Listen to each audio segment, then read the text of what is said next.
आप सभी को नमस्कार, स्वागत करता हूँ आपका मेरे ऑफिशियल यूट्यूब चैनल पर। आप सभी के लिए बहुत बड़ी न्यूज़ है कि ग्रेटर नोएडा का जो फेज़ 2 है, यानी कि जिसको हम लोग न्यू नोएडा के नाम से जानते हैं, उसके मास्टर प्लान को उत्तर प्रदेश गवर्नमेंट से मंजूरी मिल चुकी है। यानी कि अब न्यू नोएडा जल्द ही आप बसता हुआ देखेंगे। तो चलिए आज की वीडियो में हम लोग इस पर डिस्कस कर लेते हैं कि न्यू नोएडा में क्या-क्या खासियत रहेंगी, टोटल जो लैंड एक्वायरिंग एरिया है वो कितना रहेगा और इसके बारे में पूरा डिस्कस करेंगे कितने परसेंटेज कितने एरिया पे आवासीय होंगे यानी कि रेजिडेंशियल होगा, कितने परसेंटेज जो पार्ट है लैंड का उस पे आपका कमर्शियल होगा। तो आज हम लोग इसी के बारे में प्रॉपर बात करेंगे साथियों। देखिए मैं आपको बताऊं कि न्यू नोएडा जो है सरकार की मंशा के अनुरूप बसेगा और new Noida specially investment purpose से सरकार इसको बसाने जा रही है। चलिए आज की डिस्कशन शुरुआत करते हैं। सबसे पहले हम अपनी इसको देखते हैं कि ग्रेटर नोएडा प्राधिकरण से बड़ी खबर है कि जो न्यू नोएडा है आपका उसके मास्टर प्लान उसका जो फेज 2 है उसको मंजूरी मिल गई है ना, गवर्नमेंट की तरफ से। इस मास्टर प्लान के तहत लगभग 55,000 यानी कि 55,970 हेक्टेयर भूमि पर बहुत बड़ा एरिया है साथियों, बहुत बड़ा एरिया में बसने वाली है।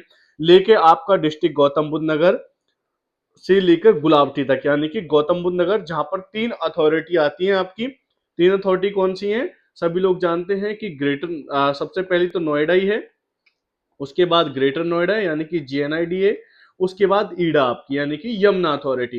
ये तीनों बड़ी अथॉरिटी आपके इस एरिया में है और इन सब क्षेत्र के गौतम बुद्ध नगर, बुलंदशहर, हापुड़, धौलाना, इन क्षेत्रों के लगभग 144 गांवों को इसमें शामिल किया गया है।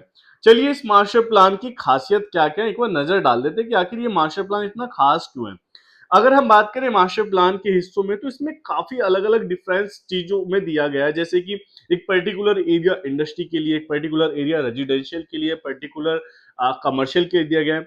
अगर हम बात करें रेजिडेंशियल एरिया की तो कुल भूमि टोटल यानी कि जो कितनी थी 55,000 की समथिंग, हमारा जो 55,000 हेक्टेयर जो लैंड थी हमारी, उसका 17.5% हिस्सा जो है आपका रेजिडेंशियल के लिए किया जाएगा। वहां पर आवासीय सुविधाएं, आवासीय प्रोजेक्ट लाए जाएंगे, जैसे स्कीम आपकी यमुना, ग्रेटर नोएडा और नोएडा में आती है। अब हम बात करते हैं कि कमर्शियल की भी कितना कमर्शियल है, तो लगभग 4% भूमि जो है 55,000 में से वो आपके शॉपिंग के लिए, व्यापारिक हब, मॉल्स वगैरह इस तरीके से उसके लिए आरक्षित इसमें की गई है। चलिए मास्टर प्लान की एक और खासियत पर नजर डालते हैं जिसके बारे में सबसे ज्यादा, मतलब मास्टर प्लान को लाया ही इसलिए गया है कि इसको ना इंडस्ट्रियल के रूप में पेश किया जाए। तो औद्योगिक विकास की अगर हम लोग बात करें तो सबसे अधिक यानी कि 25.4% of total land like that की 55,000 जो हेक्टेयर है उसका टोटल 25% औद्योगिक के लिए रखा गया है। इंडस्ट्रियल एरिया डेवलप किया जाएगा, उसमें औद्योगिक इकाइयां लगाई जाएंगी ताकि यहाँ पर, ताकि ग्रेटर नोएडा, नोएडा और एनसीआर को एक औद्योगिक हब के रूप में, एक इंडस्ट्रियल हब के रूप में विकसित किया जाए और यहाँ से देश ही नहीं विदेशों के लिए भी यहाँ से मतलब चीजों को सप्लाई किया जाए, गुड्स को बाहर भेजा जाए। चलिए अब एक और नजर डाल लेते हैं टोटल की शैक्षणिक अगर बात करें हम इंस्टीट्यूशनल की, तो उसमें 10% भूमि जो है जिसपे यूनिवर्सिटी बनेंगी, medical college, management college, mechanical college, engineering इत्यादि शैक्षणिक संस्थान खोले जाएंगे। परिवहन व्यवस्था की बात करें तो क्योंकि सबसे ज्यादा हमें रीजनल कनेक्टिविटी चाहिए होती है किसी भी इंडस्ट्री को चलाने के लिए या किसी भी रेजिडेंशियल को अच्छी तरीके से रन करने के लिए, हमें क्या चाहिए? हमें ट्रांसपोर्ट चाहिए। ट्रांसपोर्ट के साधन जितने अच्छे होंगे उतना ही हमारा बिजनेस अच्छा रन करेगा।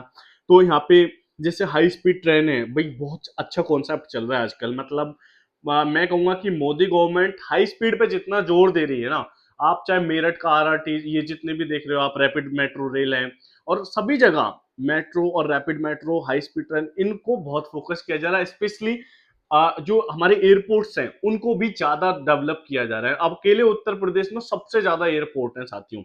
हरित क्षेत्र भी काफी है क्योंकि देखो पर्यावरण के संरक्षण में भी हमें आगे रहना है। और बात उत्तर प्रदेश की है तो उत्तर प्रदेश के जो हमारे मुख्यमंत्री हैं योगी आदित्यनाथ जी, उन वो पर्यावरण प्रेमी हैं और मेडलिस्ट भी हैं उसमें। मतलब उनके आप हिस्ट्री बैकग्राउंड देखोगे ना, एजुकेशनल भी, तो एक अच्छे, मैं कहूंगा कि वो एनवायरमेंटलिस्ट हैं, एक अच्छे पर्यावरणविद हैं। तो पर्यावरण संरक्षण के उद्देश्य से 22.5% भूमि ना उन्होंने उसके लिए रिजर्व रखी गई है कि भी हरित क्षेत्र बनेगा। इसके साथ ही ग्रेटर नोएडा प्राधिकरण ने भी यह घोषणा की है कि परी चौक सबका सबसे बड़ा लैंडमार्क है। परी चौक, अब परी तो मेरे पे नहीं बनाई गई लेकिन परी चौक से लेकर हापुड़ तक 105 मीटर चौड़ा एक्सप्रेसवे बनाया जाएगा। इसके जो इसका निर्माण है बहुत जल्द हो जाएगा और इसको जीटी रोड से जोड़ा जाएगा, मतलब परी चौक से जीटी रोड और फिर धौलाना आपका होते हुए ये जाएगा। और एक पूरी टीम बनाई गई है इसके, जिसका जो नेतृत्व है, जो लीड कर रहे हैं, वो प्राधिकरण के मैनेजर हैं मिस्टर सुरेंद्र कुमार। और बोड़ा की, इसके अलावा बोड़ा की आपने देखा होगा, जिसको इंग्लिश में बोरा की लिखते हैं, मतलब अगर आपने कहीं पढ़ा होगा तो बोरा की होता है, लेकिन बोड़ा की बोलते हैं। बोड़ा की के पास दिल्ली हावड़ा रेल रूट है, बोड़ा की जंक्शन है, वहां पर आरओबी का निर्माण भी तेजी से चल रहा है, ताकि आरओबी बन जाएगा तो जो जाम की समस्या है, जो लोग किसी एक पर्टिकुलर जगह जाने के लिए कई किलोमीटर का चक्कर काटते हैं ना, वो नहीं होगा। सीधा परी चौक से और आरओबी पार करते आप जीटी रोड से जुड़ जाएंगे। तो ये वीडियो उसी सेगमेंट के लिए थी। बाकी आपका दोस्त, आपका भाई विकास शर्मा, और वीडियो देखने के लिए आप सभी का बहुत बहुत धन्यवाद। हम लोग बेसिकली अभी आपका ग्रेटर नोएडा, आपका ईडा यानी कि यमुना, आपका न्यू नोएडा, दादरी, इन चीजों में हम लोग डील करते हैं। इन क्षेत्र में हम लोग डील करते हैं।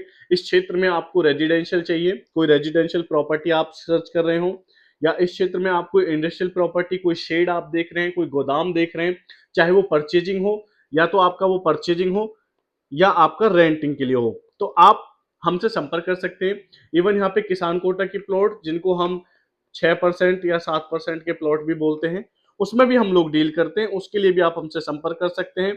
इसी के साथ साथ एग्रीकल्चर लैंड, क्योंकि जो न्यू नोएडा का रीजन है, जो यमुना का रीजन है, काफी ज्यादा लैंड है अभी, तो अगर एग्रीकल्चर लैंड लेना चाहते हैं उसमें भी हम लोग डील करते हैं।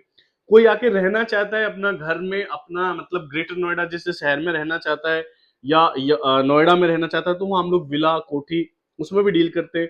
फ्लैट में भी हमारे प्रोजेक्ट है, फ्लैट्स में भी डील करते हैं। तो ये पूरा हमारा नंबर, मेरा नंबर मेंशन है 7011151094, ये हमारा ऑफिशियल नंबर है। मैं फिर बोल देता हूँ 7011151094, ये हमारा नंबर है। इस नंबर पे कॉल करके आप कोई भी क्वेरी ले सकते हैं। हम लोग काफी ज्यादा जो रियल एस्टेट के सारे सेगमेंट्स होते हैं, इवन कंस्ट्रक्शन का हो आपका, या अगर सबसे मैंने लीगल का, अगर आपको कोई लीगल इश्यू भी आ रहा है तो आप लीगल के लिए भी हमें कॉल कर सकते हैं। पूरा पैनल है, चाहे वो रेरा का केस हो या आपका एनसीएलटी का केस हो, पूरी अपनी लीगल टीम है जो आपको फुल कंसल्ट करेगी। ठीक है, तो और रजिस्ट्री डॉक्यूमेंटेशन कोई आपको जानकारी चाहिए तो भी आप हमारे नंबर पे कॉल कर सकते हैं। वीडियो देखने के लिए आप सभी साथियों का बहुत बहुत धन्यवाद। ये चैनल आपको ना सारी सर्विस प्रोवाइड कराएगा, आप बेफिक्र रहिए। आप भविष्य में कोई भी आपको नीड हो, सिर्फ आपको इस एक नंबर पे, जो ये नंबर आप स्क्रीन के सामने देख रहे हो ना, 7011151094, ये नंबर आपकी सारी प्रॉब्लम का एक ही सॉल्व है। आपको कॉल करनी है और बस हमें क्वेरी बतानी कि भाई हमारी ये क्वेरी है, इसे पूरा करो। बाकी आप अपने भाई पे छोड़ देना, सारा काम मैं करके दूंगा। तो पुनः आप सभी का बहुत बहुत धन्यवाद। और अंत में यही कि श्री जी आप पर खूब कृपा बरसाएं, जिसके जो सपने ना परमात्मा उसको पूरा करें। बहुत बहुत धन्यवाद।